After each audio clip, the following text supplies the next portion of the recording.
Students, these are some questions of maths related to true and false. So first statement is saying the square root of the number 3999424 has 4 digits. मतलब जब हम इसका square root निकालेंगे तो उस वाले number में 4 digits होंगी. तो इसके लिए हमें क्या करना होता है, जो भी गिवन नंबर होता है उसके ऊपर हमें ऐसे 2 डिजिट्स के ऊपर बार्स प्लेस करने होते हैं बैक साइड से, लेफ्ट राइट हैंड साइड से. तो आपका क्या बन गया 24, 94 एंड 39. तो 3 पेयर बन रहे हैं. तो इसका मतलब इसके जो स्क्वायर रूट में 3 डिजिट्स होंगी, ना कि 4 डिजिट. तो ये हमारी स्टेटमेंट फॉल्स हो गई. Now the next statement is saying the smallest 3-digit number which is a perfect square is 121.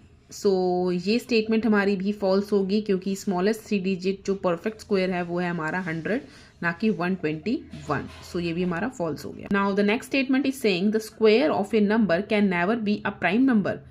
So जैसा कि हम किसी भी नंबर का अगर स्क्वायर निकालते हैं, फॉर एग्जाम्पल अगर मैंने 4 का स्क्वायर निकाला तो वो होगा 16.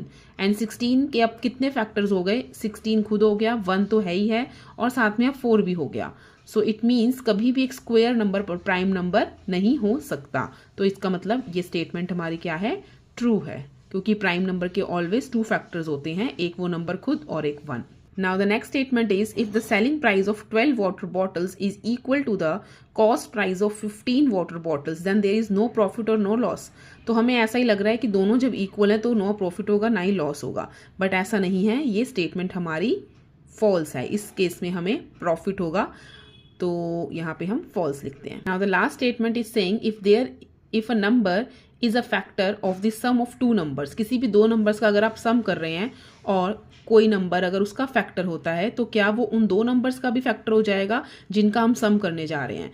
तो ये भी स्टेटमेंट हमारी फॉल्स होगी. अब अगर आपको 4th और 5th में ऐसा कुछ लग रहा है कि आपको थोड़ी सी एक्सप्लेनेशन की रिक्वायरमेंट है तो आप मुझे कमेंट बॉक्स में कमेंट कीजिए, तो मैं आपको इसके एक डिटेल वीडियो भेजूंगी, क्योंकि शॉर्ट में इसको भी समझाना थोड़ा सा मुश्किल हो जाएगा. तो मैं इसकी लॉन्ग वीडियो आपके लिए अपलोड करूंगी. Okay, thank you.